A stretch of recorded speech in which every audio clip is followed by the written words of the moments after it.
এখন প্রশ্ন হচ্ছে, যেই মামলার 1 নম্বর আসামি সাবেক প্রধানমন্ত্রী বঙ্গবন্ধু কন্যা জননেত্রী শেখ হাসিনা, সেই মামলার আমি কিভাবে 5 নম্বর আসামি হই বা 6 নম্বর আসামি হই? বাংলাদেশের প্রধানমন্ত্রী যদি হত্যা করার নির্দেশ সত্যিই দেয়, তাহলে সেখানে আর কোন রাশেকের জায়গা আছে, আর প্রয়োজন আছে বলেন? তো এইসব কপটতা, প্রতারণা, বাটপারি বলেন, যাই বলেন, চলছে, মামলা বাণিজ্য চলছে। এবং এই মামলা বাণিজ্যের কারণেই আজকে আমাদের শত শত লক্ষ লক্ষ নেতা কর্মীরা তারা তাদের ভয়েস এক্সপ্রেস করতে পারছেন না। যুদ্ধ অপরাধ, সন্ত্রাস, জঙ্গিবাদের কথা বলে গত 15 বছরের আওয়ামী লীগের শাসন আমলে যেভাবে লক্ষ লক্ষ মানুষের নামে মামলা হয়েছে, সেই মামলা নিষ্পত্তি না করে তাদেরকে 17 বছর 15 বছর ধরে ঝুলিয়ে রাখা হয়েছে। সুতরাং আমি যদি জানতাম যে এটাই হবে, যে আমার দলের আইন কৌশলী যারা, ওনারা আমাকে ক্ষমা করবেন, কিন্তু সত্য আমাকে বলতে হবে, যে তারা জামিন বাণিজ্য করবেন, তারা মামলা বাণিজ্য করবেন, তারা শুনেন, একটা গাড়িতে আগুন দিতে কি 300 লোক লাগে? আপনি 300 লোক দিয়ে মামলা করছেন কেন? আজকে এখন আপনার নামে 300 লোক দিয়ে মামলা হচ্ছে, আমার নামে যতগুলো মামলা, প্রত্যেক জায়গায় 300 জন 400 জন করে আসামি। আমরা দেখিয়ে দিয়েছি কাজ হচ্ছে। প্রথম কথা, এই নির্বাচন থেকে আওয়ামী লীগের বিরাট বড় শিক্ষা নেওয়ার ব্যাপার আছে। আপনি জাতীয় পার্টির মতো একটা পলিটিক্যালি ডিবেটের ভিতরে থাকা একদম বিতর্কিত একটা সত্তাকে যেভাবে ব্যবহার করেছেন এবং তারা যেভাবে সুযোগ সুবিধা নিয়েছে, হ্যাঁ, আজকে দেখেন সেই জাতীয় পার্টি আওয়ামী লীগের 15 বছর মধু খেয়েছে, সবভাবে খেয়েছে, আজকে তারা ওই নির্বাচনে অংশগ্রহণ করছে। একবারও কি তারা বলছে যে আমি আওয়ামী লীগ ছাড়া এই নির্বাচনে যাব না? তার মানে এখান থেকে আওয়ামী লীগের শিক্ষা নেওয়ার ব্যাপার আছে। তা বলছে, তবে আওয়ামী লীগের নির্বাচনে অংশগ্রহণ করতে দেওয়া উচিত, তারা এটা বলছে না, সেটা তো একটু বলতেই হবে, তাছাড়া তার মূল্য থাকে না। কিন্তু তখনই বুঝতাম বাপের বেটা, হ্যাঁ, যদি যার ক্যাবিনেটের মন্ত্রী ছিলেন, আপনার দলের চেয়ারম্যান হোসেন মোহাম্মদ এরশাদ সাহেব মন্ত্রী পদমর্যাদায় বিশেষ দূতের দায়িত্ব পালন করেছেন, আপনি জিএম কাদের জাতীয় পার্টির চেয়ারম্যান, আপনি নিজে পূর্ণ টার্ম ফুল মিনিস্টার ছিলেন, আপনার দলের আরো অনেকে মন্ত্রী ছিলেন, আপনার দলের প্রত্যেক মহাসচিব আজ অবধি প্রত্যেকে আওয়ামী লীগের সময় কোনো না কোনো ভাবে এমপি হয়েছেন। কিভাবে হয়েছেন সেই জায়গায় যেতে চাই না, সেটা বাদ দিলাম, বাট হয়েছেন তো, বেনিফিশিয়ারি সামহাউ অর দি আদার। তো সেই জায়গায় আপনার অবস্থানটা কি থাকা উচিত ছিল, যে ওকে, আওয়ামী লীগের যদি কোনো লোকের প্রতি সুনির্দিষ্ট অভিযোগ থাকে, তার কোনো ব্যক্তির প্রতি সুনির্দিষ্ট কোনো অভিযোগ যদি প্রমাণিত হয়ে যেয়ে থাকে, তারা নির্বাচন করবেন না।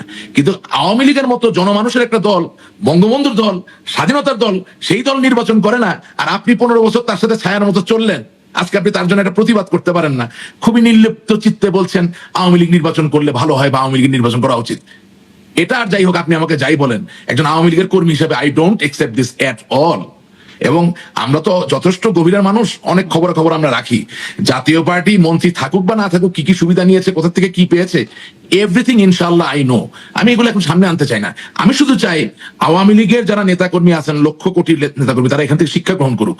আর খোদার ফজলে আওয়ামী লীগের নীতি নির্ধারক যারা মনে করেছিলেন যে জাতীয় পার্টিকে দিয়ে আদৌ কোনো পারপাস সার্ভ হবে, তারাও একটু শিক্ষা গ্রহণ করুক যে এই জাতীয় পার্টি হচ্ছে একটা ফুটবলের মতো গোল জিনিস, ওরে আপনি যেদিকে লাথি মারবেন সেই দিকে চলবে, তার নিজের কোনো চরিত্রের ব্যাপার নাই। সেটা শেখ হাসিনার একটা ফোনালাপ, লিক হওয়া ফোনালাপে শুনছিলাম যে জাতীয় পার্টি ডেড, জাতীয় পার্টি দেখেছি কখনো বিএনপির সাথেও জোট করেছে, কখনো আওয়ামী লীগের সাথে, জাতীয় পার্টি আলোচনায় না।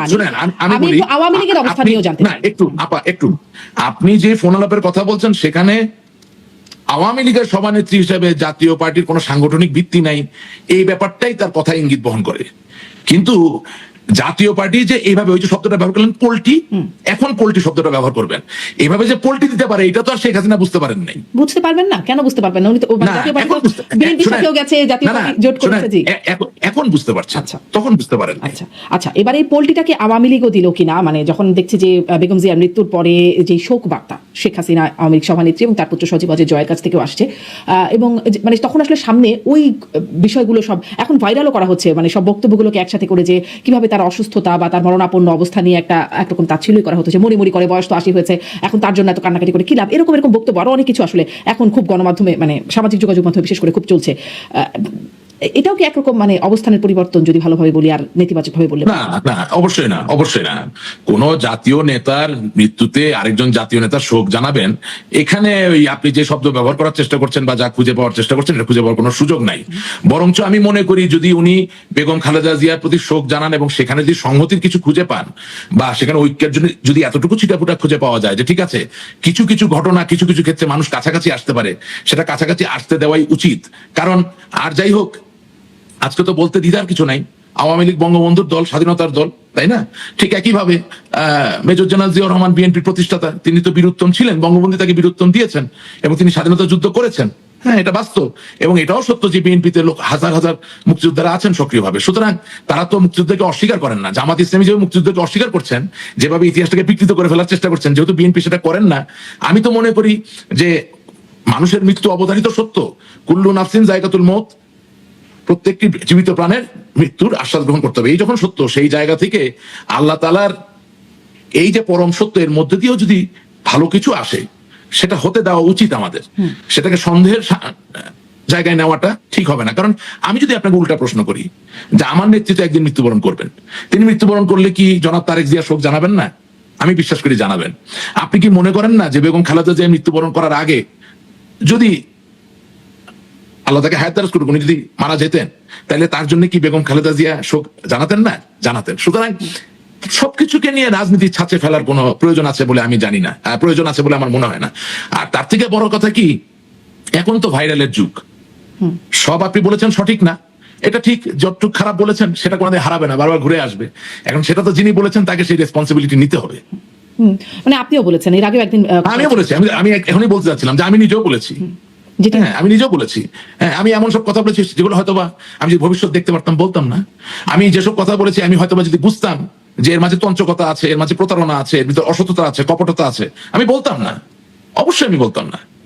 আমি শুধু আপনাকে পঞ্চকতা, কপটতা আছে, অসততা আছে, কেন বুঝবেন না সেটা? শুনেন, দিনের শেষে আমি খুবই সুবিচারে বিশ্বাসী একজন মানুষ, এবং আমি কঠিন ভাবে থমাস জেফারসন একটা কথা বিশ্বাস করি যে অন্যের উপরে অন্যায় সংগঠিত হলে ওটাকে যদি আমি আমার নিজের উপর সংগঠিত হয়েছে বলে মনে না করি, তাহলে আমার পক্ষে সমাজ কোনোদিন ঠিক করা সম্ভব নয়। আপনার এই অনুষ্ঠানে আমি বহুদিন বলেছি, যুদ্ধাপরাধ, সন্ত্রাস, জঙ্গিবাদের কথা বলে গত 15 বছরের আওয়ামী লীগের শাসন আমলে যেভাবে লক্ষ লক্ষ মানুষের নামে মামলা হয়েছে, সেই মামলা নিষ্পত্তি না করে তাদেরকে 17 বছর 15 বছর ধরে ঝুলিয়ে রাখা হয়েছে।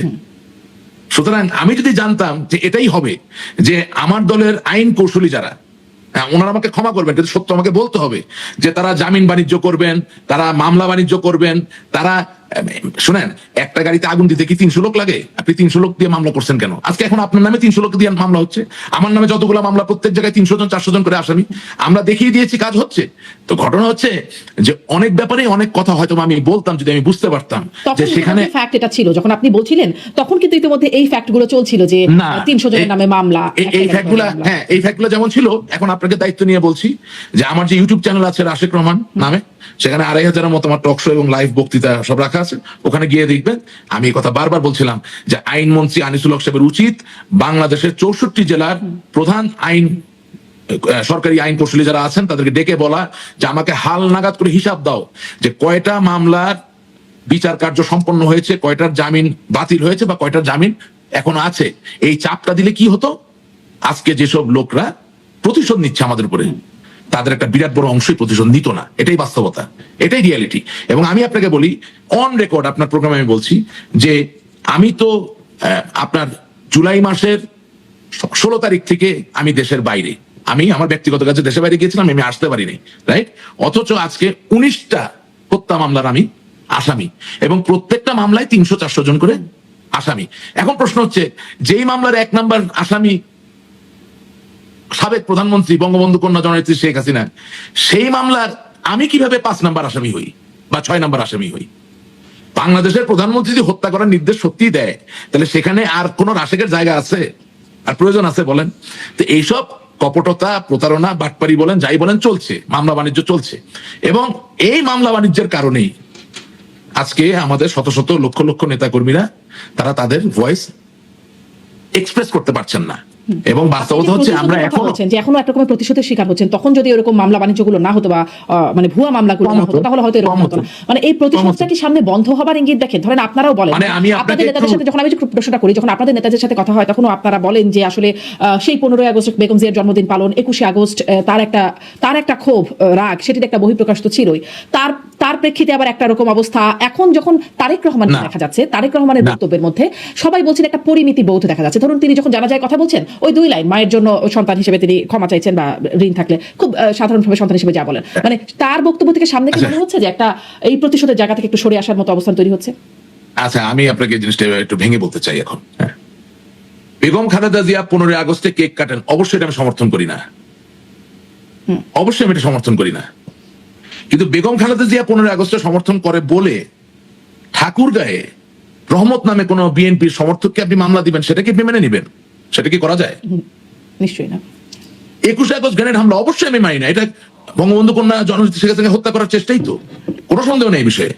এই ধরনের গ্রেনেড হামলা বাংলাদেশ কোনো পৃথিবীর কোথাও এরকম গ্রেনেড হামলা শোনা যায়নি, স্নাইপার এবং গ্রেনেড দুটা মিলিয়ে, রাইট? জনাবা আইভি রহমান আজকে পৃথিবী থেকে গত হয়েছেন, হ্যাঁ? আরো অন দা স্পট 22 জন লোক মারা গেছেন, কত শত শত লোক গ্রেনেডের স্প্লিন্টার নিয়ে ঘুরছে, তারাও হয়তো গ্রেনেডের কারণে মারা গেছেন, আমরা জানি না, বহু লোক প্রাণ দিয়েছে। অবশ্যই জনাব তারেক রহমান 21 আগস্টের গ্রেনেড হামলা যতটুকু দায়, সেই দায়ের বিচারের যেই জায়গা, সেটা অবশ্যই যেই সরকার ছিল, আছে, থাকবে, তাদের দায়িত্ব। কিন্তু 21 আগস্টের গ্রেনেড হামলার জন্য আপনি আমার রংপুর মিঠাপুকুরের আজহার নামে কোনো লোককে ঢুকাই দিলেন জেলের ভিতরে, সেটা তার হচ্ছে না, সেটা তো হওয়া উচিত না। অল আই এম সেইং, আমরা ফোকাস ছিলাম না, আমরা সম্প্রসারিত হয়ে গিয়েছিলাম, কারণ আমরা প্রত্যেকটা জায়গায় বাণিজ্য খুঁজে পাচ্ছিলাম।